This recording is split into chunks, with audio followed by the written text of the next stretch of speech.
The Chicago Bears are asking too much of second-round pick defensive tackle Gervon Dexter. Players at his position need more time than this before they're really able to fully break out.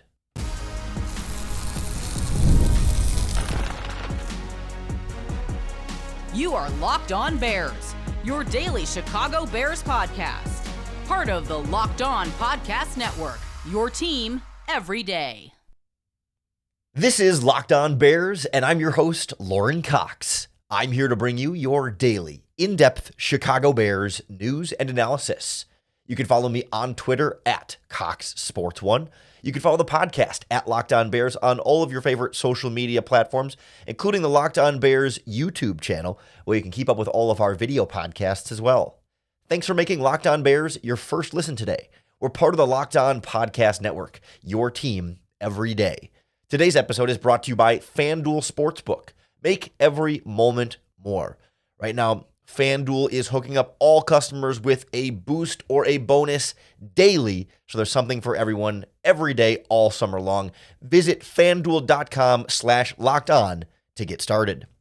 On the show today, we look at the development of Gervon Dexter and why we shouldn't expect year two to be the big breakout year for the Bears defensive tackle. And as a result, the team is asking and expecting too much of him so early in his career to shoulder such an important role and load within this Bears defense. We'll look at how defensive tackles across the board typically need 3 or 4 or even 5 seasons before you really see them take that leap forward. Just that position takes more time in the NFL. We'll look at how that applies to then this Bears defensive tackle group, because Zacch Pickens is going to be in the same boat, all part of the same defensive line, where the Bears are relying on 2 second-year players to be more than you typically get from second-year defensive tackles. And we'll kind of take a look at what other options the Bears might have if relying on Gervon Dexter and Pickens to be, great this season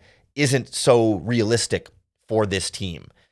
I certainly want to set the expectation high for Gervon Dexter. You want him to aim high and have big goals and become as good of a player as he can, as quickly as he can. This just feels sooner than it should be for him. One of the Bears team reporters on their team site did a nice little story about Dexter and his progress and the goals he's setting for himself and stuff, and how on Gervon Dexter's phone, his lock screen, the background on his phone, is his goals for this upcoming season.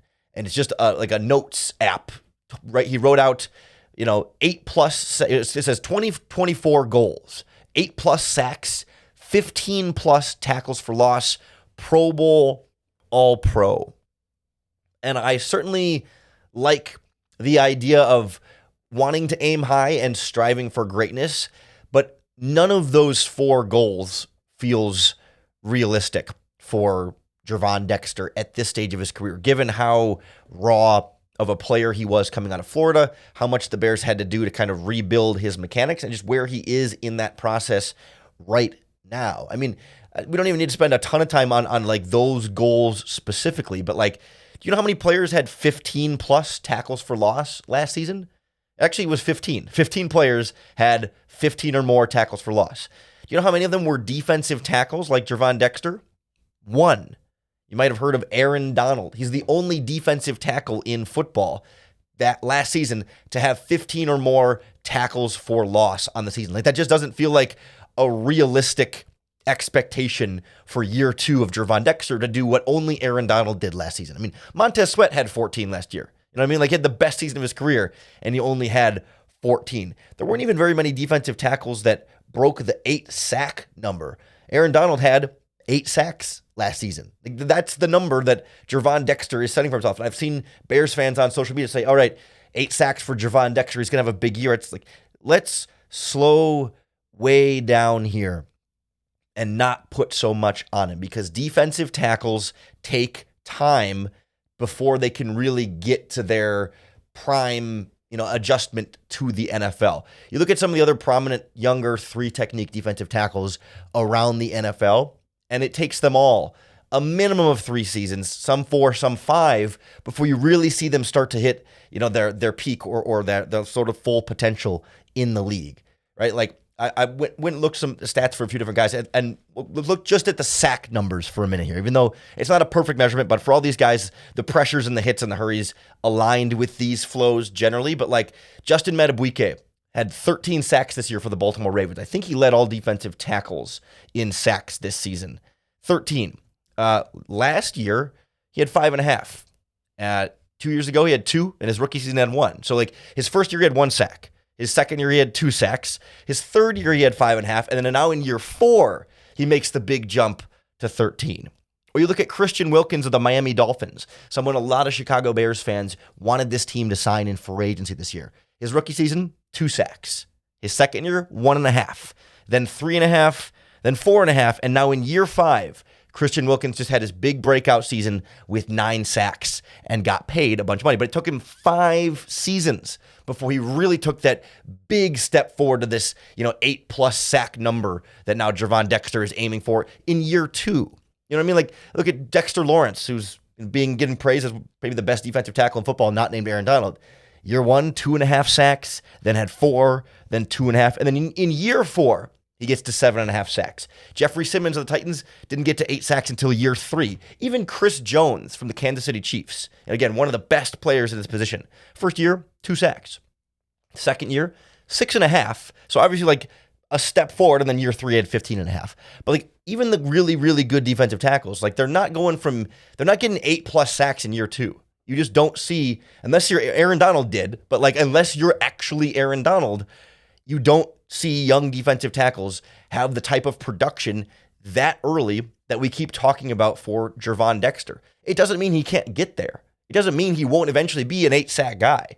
But why we keep trying to put so much pressure on it to be 2024 right now, go be that 8-sack guy and 15 tackles for losses and Pro Bowl and All-Pro, like let's slow it down because very few defensive tackles hit that mark. And I think it's not very responsible defensive line building by the Chicago Bears to put Gervon Dexter in this position where he needs to be the top interior pass rusher on your team. They need him to get as close to 8 sacks as he can, and it just doesn't feel like it's fair to him or reasonable to expect for him to be able to get to that number. I mean, all those other guys we talked about, like they were playing starting roles on those teams, right? It wasn't like all these defensive tackles are backups and they don't have their breakout year until they're thrust into a bigger role. It's like, no, they've been playing and grinding, and it just takes time to develop the pass rushing tools and the savviness to understand opposing offensive linemen and how they were going to beat you and what you need to do to win, like consistently. That position more than any other in football takes the most time to reach your potential. So we can't expect Gervon Dexter to be an 8-sack guy in year 2. Maybe 4 sacks is great. Maybe even 5.5. Like we can expect improvement from what he had 2.5 this past season. And I should note, like out of the 2.5 sacks Dexter had this past season, it was 3 half sacks and then 1 solo full sack. So he did get to the quarterback 4 times, but split 3 of those sacks with teammates. So maybe there's some room there for increased production over time, but not the huge leap right now just yet, because he is such a raw player, and the Bears are going to be putting him out there a lot because they haven't really replaced anything that they've lost with any kind of consistency at this defensive tackle position. We'll look at what the Bears have and like what they're missing by not having Justin Jones, just in terms of the role he filled on this defensive line, next on Locked On Bears. This episode of Locked On Bears is brought to you by our friends at FanDuel Sportsbook, America's number one sportsbook. And even though we're getting into the slow time of the sports calendar with the NHL, the Stanley Cup Finals are about to wrap up, and the NBA Finals are in the books now. We got summer baseball. We get fewer games, and FanDuel is going to let you keep the sport going whenever you want, because you can open up the app and dream up bets anytime you're in the mood. And what's cool is this summer, FanDuel is hooking up all customers with a boost or a bonus every single day. That's right. There's something for everyone every day all summer long. It's not based on a deposit or anything like that. You just log into your FanDuel app and you can bet on all the sports plus, futures odds for the Bears week 1 game against the Titans, Caleb Williams passing yards, Rome Odunze's receiving yards, Offensive Rookie of the Year odds, Coach of the Year odds for Matt Eberflus, and more. So if you want to start making the most out of your summer and enjoy those daily boosts and bonuses, head over to FanDuel.com/LockedOn. FanDuel, official sports betting partner of Major League Baseball. The Bears are in this position where they need Gervon Dexter to grow up faster than I think they can reasonably expect him to, and they're going to be playing him out there a lot and asking him to do more production than I think he's capable of right now because of how little they've actually addressed the defensive tackle position this offseason. I mean, it really was underappreciated throughout this whole process. The whole defensive line really hasn't been touched, and I know you can't do everything all at once, and you can't fix every position every offseason and sign a bunch of free agents all around. And yeah, absolutely. But this is a thing we talked about heading into free agency, heading into the draft, right? It's not a hindsight look back and go, hey, wait a minute, maybe the Bears should have done something different. No, we've been saying all along they need to do something, and they still have not been able to yet. But from last season to this season, gone is Justin Jones at the defensive tackle spot, who, a little bit underwhelming, but played a lot of snaps in the middle of this defensive line, 750 snaps in the middle of this defensive line, so that Gervon Dexter didn't have to play every play, or so that Zacch Pickens could rotate in and those guys could kind of take their time and learn on the fly. I mean, the only defensive tackles the Chicago Bears have brought in are the likes of Byron Cowart, who's bounced around the league a few different places. Michael Doomfor has been around. And then Keith Randolph is the undrafted rookie free agent out of Illinois that they gave a pretty nice signing bonus to. But it's a couple of end of the bench journeyman guys who don't play much. And then an undrafted rookie is all you've got behind Dexter, Billings, and Pickens. And so you're going to have all of those guys playing a lot of snaps. Dexter's going to, in theory, have to double about as much as he was playing last season. Pickens has a lot of room to go. He didn't play nearly as much last season as I would have thought when you look back at the snap counts there. But for me, with Dexter, he's just still so raw. And there's still a lot of learning and growth he's going to do. And the playing time should be valuable for that, but not necessarily always helping the defense. Not always good enough for if he's out there playing, if he plays 700 snaps this season, he's going to struggle on a lot of those snaps. And through those struggles, he'll get better.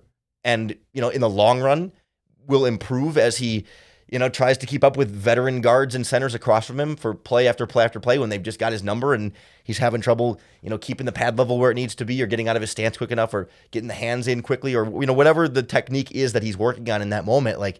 He's going to get a lot of opportunities to practice it, but a lot of those reps might not go as well depending on the quality of the opponent that he's going after, because the Bears just don't have a ton of depth to rotate and keep guys fresh. I'm also a little bit curious about the endurance side of this when you've got guys like this that are just big human beings. Dexter's listed at 315 pounds at 6'5".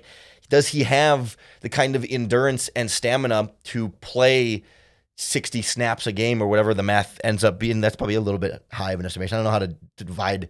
Let's see, 700 divided by 17 games is 41. Okay, that's a little bit more manageable. 40 snaps a game and still be 100% throughout that whole process. You know what I mean?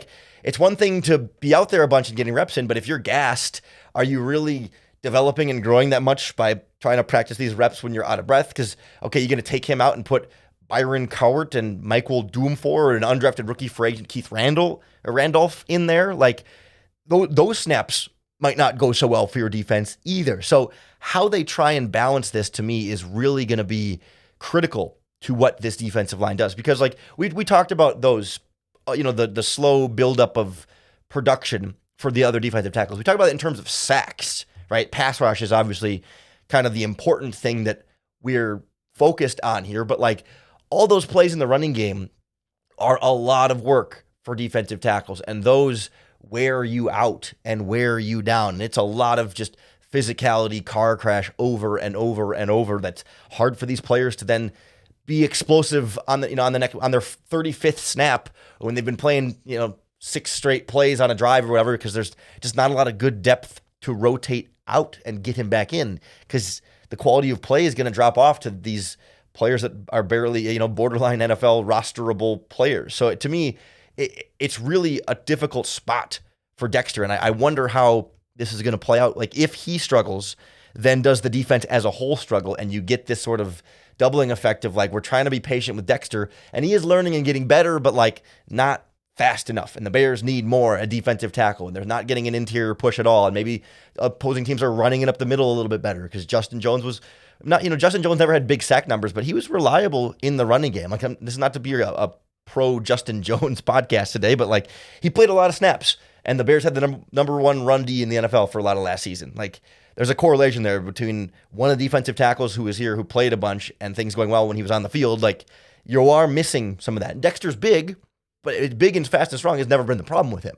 He's always been big and fast and strong. It's taking what he was asked to do at Florida, tearing that all down, rebuilding his footwork, his hand placement, his pass rush moves, his pad level, his get off in the line of scrimmage. Like, we're only, 15 months into that process for him right now. If you go from last draft to probably 14 months then, from last draft to now, like, working with this defensive line, like, it's going to take time for him. He is a raw defensive tackle prospect. This is not somebody who came out locked in, ready to go, NFL ready, plug and play type player. Like, this is still someone who is making mistakes and learning and going through that process. But I think we're going to notice it at times on this defense if the Bears aren't able to do more to address the defensive tackle position and find ways to either add more talent there or get other players involved or something, because asking Dexter to be everything for you in year two is just not realistic or reasonable to expect that that's all going to go well.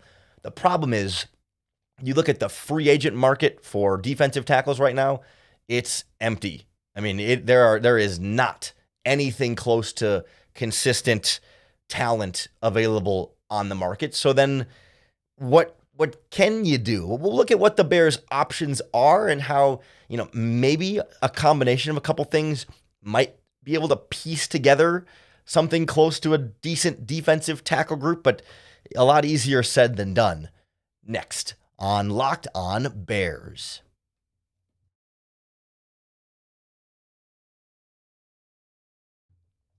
Don't forget, throughout the summer here, not a lot of sports on the TV, but you get your sports talk 24/7 with Locked On Sports Today, part of the Locked On Podcast Network. We are coming to you literally all day and all night on the Locked On Sports Today YouTube channel or the free Amazon Fire TV channels app. It's the biggest stories without all the argument television you get on Fox and ESPN and all that stuff. So tune into Locked On Sports Today, wherever you get your podcasts or wherever you do your live streaming on YouTube or Amazon Fire TV channels app. Part of the Locked On Podcast Network, your team every day. I feel like we spent all offseason wondering when and how and if and where the Bears are going to address the defensive line. And I think because of how free agency has played out, we talk a lot about free agent edge rushers, because Unique Ngakoue is still out there. Calais Campbell just signed with the Dolphins, I believe, and I really would have thought he would have been a good fit on this Bears defensive line. But alas, there's still options at defensive end that are a little bit better, but like, that doesn't necessarily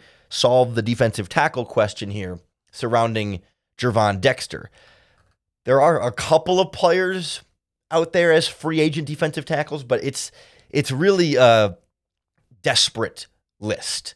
Not a lot of household names or guys with like consistent production. I mean, there's some like old veterans that like used to be pretty good and are very much in the sunset of their career. Like somebody like Al Woods has had a pretty productive 14 or 15 seasons, however it's been, but like he had like one sack last year off the bench. Like he's not an every down type of player. You know what I mean? It's just, he's 37. He just turned, but played for the Jets last season on that defense line. A little bit more of a nose tackle throughout his career anyway, but like at least you could kind of get some snaps there to move things around. Or, former Chicago Bears legend Nick Williams. You may remember he had the best season of his career with the Bears. It's been 5 or 6 years now since he had 6 sacks for the Bears back in 2019. So that's, like 5 seasons ago, back in the old days, but it's bounced around with the Lions, a couple teams. But he's only had like about a sack a year since then. So it's not like it's not like there's some perfect solution out there. I mean, Linval Joseph is kind of the mercenary defensive tackle du jour, but He's about to turn 36 as well, and still only getting about a sack a year from him at this stage of his career. Like, there's just not really good, reliable defensive tackle options out there still in the street compared to like Yannick Ngakoue at defensive end has been a 10-sack guy, or we've seen Emmanuel Ogbah or some of the other defensive ends. There's at least some options there, but like, you're looking for interior pass rush on the free agent market right now, you're just not gonna find it. There are some other young guys maybe with some potential that you could take a chance on, but that feels like what you got with Keith Randolph as an undrafted rookie free agent. It's kind of what you got with Zacch Pickens and Gervon Dexter, just, with higher expectations for them. Or Byron Coward and Michael Dwumfor we talked about. Like, these guys are preseason training camp cuts for a lot of other teams. So you can get more versions of the same thing, but that's all you can get in free agency right now. So how can the Bears develop a decent, salvage this defensive tackle position in some way, shape, or form? I think it's got to be a combination of a few things. One, I think you got to sign an edge rusher so that you can use DeMarcus Walker less at defensive end and more at defensive tackle. We've talked about that a little bit over the course of the offseason. Like, he's kind of like 1/3 defensive tackle, 2/3 defensive end this past season for the Bears. I'd like to flip that and make him more primarily a tackle, just to get him as a pass rusher in there who's been a successful interior pass rusher in these kind of defenses before. Keep Dexter a little bit more fresh, not asking Dexter and Pickens and Billings to have to carry so much of a load. Like, to have Walker be much more of a tackle than an end, I think is one of the easy options here. But in order to do that, then you need another starting defensive end opposite Montez Sweat. And I think that's going to be where, signing a free agent before training camp would be really critical for that. And then I also think this is going to be a team that's scouring the waiver wire, whether it's like training camp cut or most likely at the end of 53-man roster cutdowns, right before week 1. It wouldn't surprise me if the Bears go out and get 1 or 2 defensive linemen that become available at that point, because there will be better players cut then compared to what is available right now, right? When every team goes from 90 to 53, you're going to add some, again, not good defensive tackles. Teams aren't going to let really good players go. But, you think back to previous years for the Bears where they've had a couple of different defensive linemen at least. I remember, like, last training camp, it seemed like there was quite a bit of, scubbub about, Terrell Lewis as an edge rusher that everyone really liked in the preseason, but they ended up cutting him and moving on. Like, they didn't have quite the same thing at defensive tackle, but we've seen the Bears hem and haw about which linemen to keep, and like young players that you might want to try and stash on the practice squad. Well, the Bears could add them to the 53 at defensive tackle and really be an upgrade over what they had, throughout the rest of training camp. And then, of course, there's still like some catching up to do over the course of the regular season. And by week 1, they're not going to necessarily be at the same level as everybody else, but maybe you can just get somebody a little bit more consistent. I keep an eye on like former Chicago Bears 7th round pick Travis Bell, Ryan Poles, 7th round pick from a couple years ago that he loved. The Bears lost him this season when the Falcons signed him off their practice squad, but then he got waived and then was claimed by the Cincinnati Bengals, so he's under contract with the Bengals. But if he doesn't make a 53-man roster, I could see Ryan Poles bringing back Travis Bell because he really liked him. But that's not like a proven, consistent defensive tackle pass rushing option here, but at least it's something, and I think they're going to try and do something in some combination of like veteran defensive end before training camp or early in training camp, and then end of preseason, grab whatever defensive tackle becomes available with those roster cutdowns, just to give fresher legs for Dexter and to not have to ask Pickens to have to play so much and Billings, and just keep these guys not having to just have the whole weight of the defensive line on their shoulders. Like, the young guys are just not ready for it. Like Pickens, we've been focusing on Dexter, but Pickens is in the same boat. I mean, 2nd year defensive tackle.